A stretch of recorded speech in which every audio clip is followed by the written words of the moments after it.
So, including his talk and then all the Q&A and then discussion by 11:30. So be prepared to ask any questions promptly whenever you have anything. And then, especially we have 4 students presenting today, so great. Thank you. Thank you so much. Thanks for inviting me.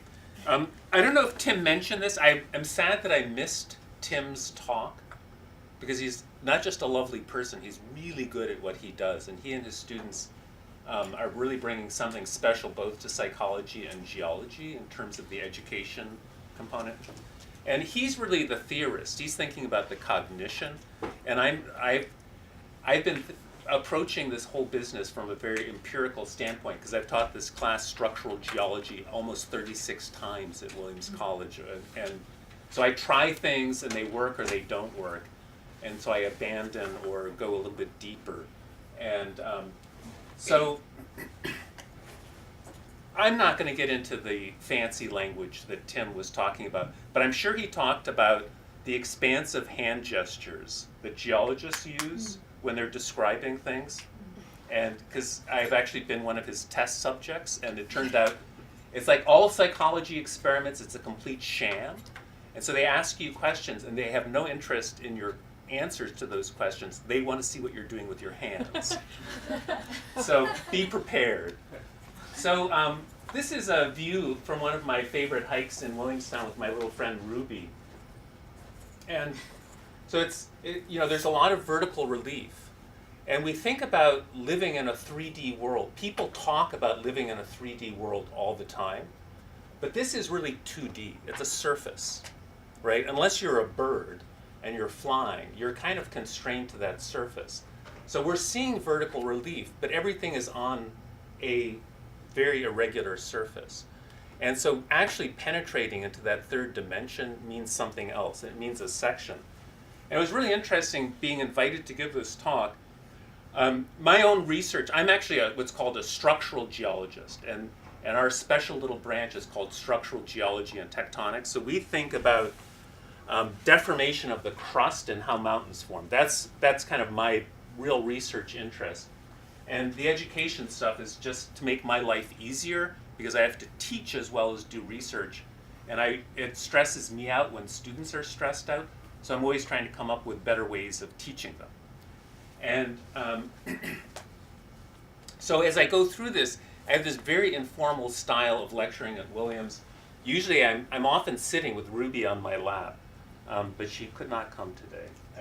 I assume that dogs are not allowed in buildings at Harvard, otherwise I would have snuck her into the hotel. So if as I'm talking, right, I have no like super strict agenda. So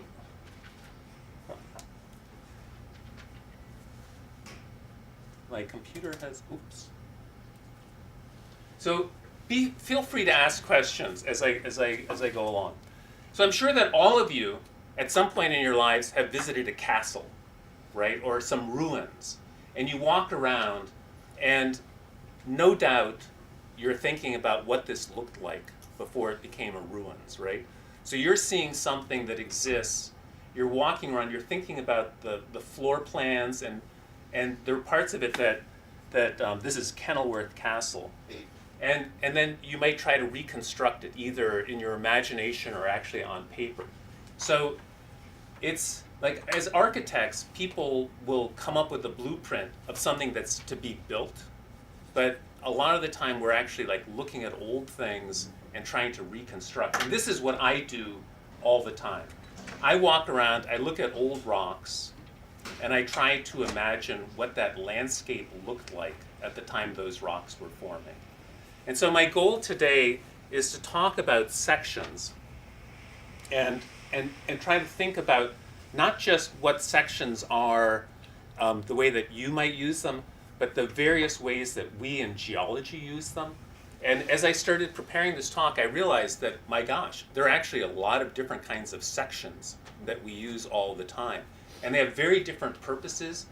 And so I want to talk a little bit about that. And then I'm going to end up trying to describe a little bit like an overview of how I make these 3D block diagrams that were referred to in that paper. So first of all, the greatest section ever made right? The greatest geology cross-section is in the Grand Canyon. So if you're standing on one of the rims looking across, you're seeing a tremendous amount of vertical relief through billions of years of Earth history. And the time component is going to keep coming back. It's going to be a little bit of a theme. We also have artificial sections. So this is a road cut, one of my favorite road cuts. This, on the far right there, that little bit of red is the front of a big tractor trailer. And so I don't know if any of you have ever seen Gigapan technology, but it's like, it was basically developed for the Mars rover. So I'm standing on a hill across the highway from this outcrop with a telephoto lens. And this is a composite of about 400 individual photographs that are stitched together, and they're uploaded to a website. So you can zoom in and see tremendous detail in this outcrop. But this is a cross section, and you can see layered rocks, and there's some beautiful folds. They become vertical over here. Here's another fold. If you look in detail, there are some fractures that have actually displaced the rocks over there. Another way that we look at rocks is with a microscope, and we have thin sections. So this is actually a piece of rock that's cut to be 30 microns thick, and it's a very like standard thickness, and we put it under a microscope with polarizing filters. This is this delightful little hand device which I'll pass around. And there's a polarizer that you can flip in and out. And if you hold it up to a light, it's a little bit dark in here, but you can actually see the rock is thin enough that you can see individual mineral grains. And then if you flip this thing over it, you'll see it like more colors. So you guys can just pass that around. But thin sections, so this is a real object. This is something that's actually physically there that we make. And then another kind of section that we make are polished sections. So this is to remind me to say a few words about the work I do. Most of the research that I've been involved in involves geochronology. So these individual grains are a mineral called zircon, my absolute favorite mineral. It's a zirconium silicate that is grown with enough uranium that you can then do uranium-lead dating. And it's very durable, and it's very good. It has the half-life so you can date things that are billions of years old. It doesn't work so good on really young material. So these are grains taken out of a rock. They're actually, they didn't grow in an igneous, they originally grew in an igneous rock.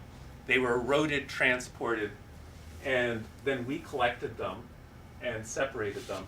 And then we polished them, and we look at these things in either cathodoluminescence or backscattered electrons, and you can see different zones. So these grains, these bars are about 50 microns. So they're tiny, tiny grains. And then we use lasers to date them, right? So we would never be able to do this without imaging of these sections of the grain. So this is another example of a real section. But this inner part here is part of the igneous growth of this grain, and then there's an outer clear, sort of uniform rim that was a metamorphic overgrowth. So it actually grew during two separate stages, and you would never be able to see that without doing the section. We also have synthetic sections. So we go out, so there's a way of seeing what's in the crust is seismology. And so you can do it in the ocean and on land, but you have some energy source. It could be a natural earthquake. I have an experiment running right now with colleagues, and we have seismometers set up between Williamstown and Greenfield, Mass, and we just wait for natural earthquakes. How ironic. We want earthquakes. We want big earthquakes. These are very sensitive instruments, so we can pick them up anywhere in the world. And then we're getting an image of the crust between Williamstown and Greenfield, Mass. And so every time these waves, these energy waves, hit a surface, a reflection, it bounces back, and then we create these synthetic sections of the Earth. And then here is some interpretation showing faults. And here's another example of a synthetic section, so seismic data, with some interpretations on it. When I teach, I'm mostly using what I would now, and I had literally never thought about this until the last week when I was putting things together.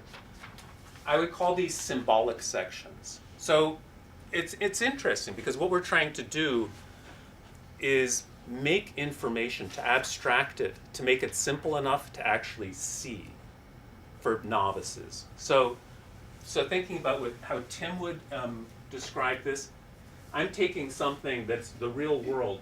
These are sedimentary layers that have been deposited over some period of time, and I'm simplifying it by making this little layer cake of things called A, B, C, and D. And it's to show students who've never thought about geology that this is a way in which sedimentary rocks form, right? So it's a very symbolic, very abstract way of thinking about things. And so be prepared. So this isn't a geology lecture per se, but to get you to fully appreciate the sections and maps, I'm just going to have to throw out some geology stuff. And so I'm trying to use these symbolic sections in this particular way. So this is the Chinle Formation. If you've ever been to Petrified Forest National Park, this is the unit that all those beautiful, beautiful preserved tree stumps, the silicified tree stumps, reside in now. So if you look at something like this, look at this image. It's beautiful, it's colorful. It's complicated, right? It's complicated. You can see the horizontal layering, but there's a lot of erosion. There are all these features out here. These little gullies have eroded stuff, and there's some rubble.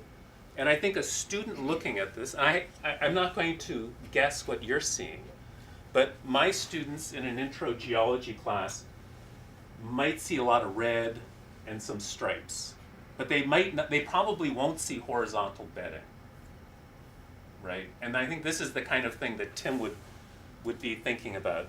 Or if you're looking at Grand Canyon, I look at this and I see horizontal bedding, right? I can't help myself, that's it. But people look at this and they're completely struck by the beauty, by the little isolated remnants, the buttes, and all. There's so much going on in this photograph, it's hard to see the horizontal bedding. So we have to simplify it. And the reason we think about these sedimentary rocks in the first place, so geology, there are two things about geology. It's very historical. It's a historical science at its heart and soul. And the other thing is, it's all about environment. It's an environmental science. And pretty much everything that I do and that most geologists do is environmental reconstruction. So, for instance, we go to the Navajo sandstone and we see these spectacular crossbeds, and I'm sure you've all seen photographs, if you haven't been there, of this. And immediately we imagine deserts, a desert environment, because that's where you get these huge crossbeds forming, and pretty much nowhere else in the world. Or we look at the Redwall limestone, and there are beautiful fossils in it, and it's made up of calcium carbonate. And if we want to find an analog where these kinds of rocks form today, we would go to the Great Barrier Reef, right? So we're using sedimentary rocks to reconstruct environments. Oh, I thought that looked like I was excited. So here's another symbolic section. There are these features, these erosional surfaces called unconformities. This is actually one of the most important concepts in geology. So here's, again, we have the simple horizontal layering, but now it's been tilted, and that surface has been beveled, and now there's another horizontal layer deposited on top of it. So here's the simple section. We might make it a little bit more complicated and turn it into a block diagram, an isometric block diagram, where you can see two sections meeting and then the top map surface. this was a super important aspect of geology, because in the late 1700s there was a Scottish geologist, James Hutton, who was actually boating around the coast of northeast Scotland and found this place, Sycar Point. And this is a photograph of it. And he saw older layers and younger layers. And it was sort of his like breakthrough moment where he realized that the Earth could not possibly be 6,000 years old. That it took a very long time for these sediments to be deposited, cemented, tilted, eroded, and for this next sequence to be deposited, cemented, tilted, and also eroded.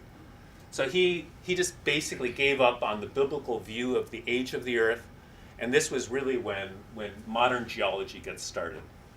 So here's an example, a beautiful photograph. These are eruptive layers. There's actually not a big time gap, but there's some erosion between these older effusive, these are all tuffs, and then a later eruption up here. And of course, this big unconformity in the Grand Canyon. So again, I don't know, like, I would actually be really curious. Can you guys see this unconformity in here, the surface? It's not a bad photograph. These are all younger layers. The Tapeats is Cambrian, so it's about 500 million years old. And this Unkar group is late Precambrian. And it's tilted, and these layers are beveled at that surface. So I would say that most of my students cannot see this when they look at it. They have trouble seeing it. And so and I think if they're not primed by seeing that simple diagram, they would never see it. So I think the whole thing with these symbolic sections is you're trying to prime your viewer to see something more complicated, right? And I think when you're making sections, having a simple version that kind of gets people thinking about what it is you're trying to show, and then having progressively more complicated sections can be a winning strategy. Here's another very symbolic kind of section, again with the block diagram, of igneous intrusions. So igneous rocks are things that crystallize from molten magmas. So we don't care what A was. It could have been a sedimentary rock or an igneous rock or some metamorphic rock. But it's intruded by B, which is probably like a big granite or something. And then there's a later intrusion, C. And then we have this block diagram with two sections and a top surface view, trying to show some big igneous body down here and some dikes and sills, which are just names for specific kinds of intrusions. And so I might show students this before I show them this, which is a sill. So this dark layer is igneous, and it's intruding sedimentary rock, and it happens to be just about parallel to the layering. And then again, we have like sections of faults. So actually, a lot of my research involves looking at faults, different kinds of faults, and thinking about the mechanics of formation of faults. And so we have normal and reverse faults where the one block is moving up or down the steepest part of the slope, and then strike slip faults like the San Andreas fault, where the motion is horizontal. And then you can see beautiful images of these, right? And this is actually from Iran, and you can see these discontinuities in the layering, and there are some nice marker beds that really show these discontinuities. Here's another picture of a fault with a friend of mine for scale. This is one of my favorite pictures. There's a little rock hammer. We always like to have something in there for scale. And so you can see this blue arrow is pointing towards this surface here. And you can see there's some displacement of this layer. And it looks like there's it's hanging on. It's like silly putty trying to like hang on. And there are a couple of really interesting things about this image. One is rocks are not brittle. They don't behave as rigid bodies. They actually can flow over time. So instead of just faulting, some of these rocks are actually kind of flowing a little bit as they're displaced. And the other thing that's really interesting is if you track the displacement, it's highest here, it decreases, and by the time you get up here, there's no displacement at all. So the rocks must be deforming internally, right, to accommodate that deformation.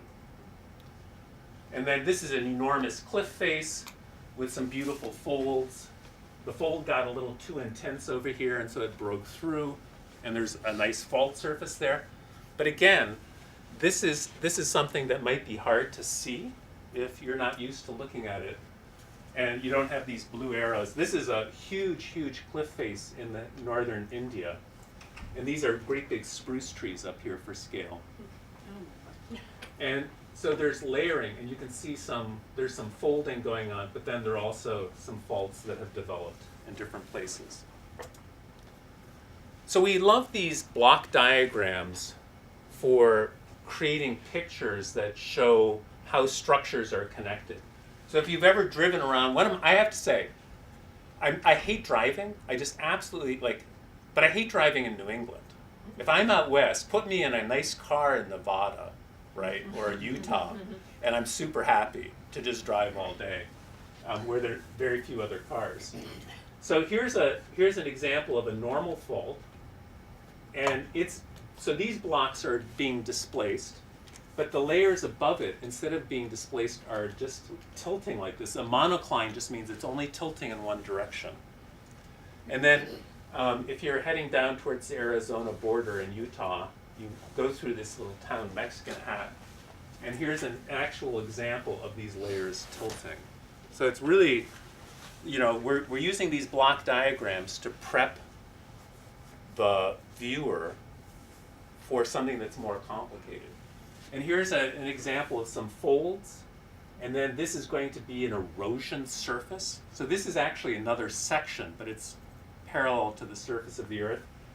And then we'd have this distinctive topography with these folds. And then you can actually see things if you've ever flown over Sheep Mountain, Wyoming. This is what you might see out of the window of the airplane. So again, we use these, and geologists we'll just do anything to make things clear. So there's tremendous vertical exaggeration. This is like an abstract section from, say, the east coast of North America out to the mid-Atlantic ridge.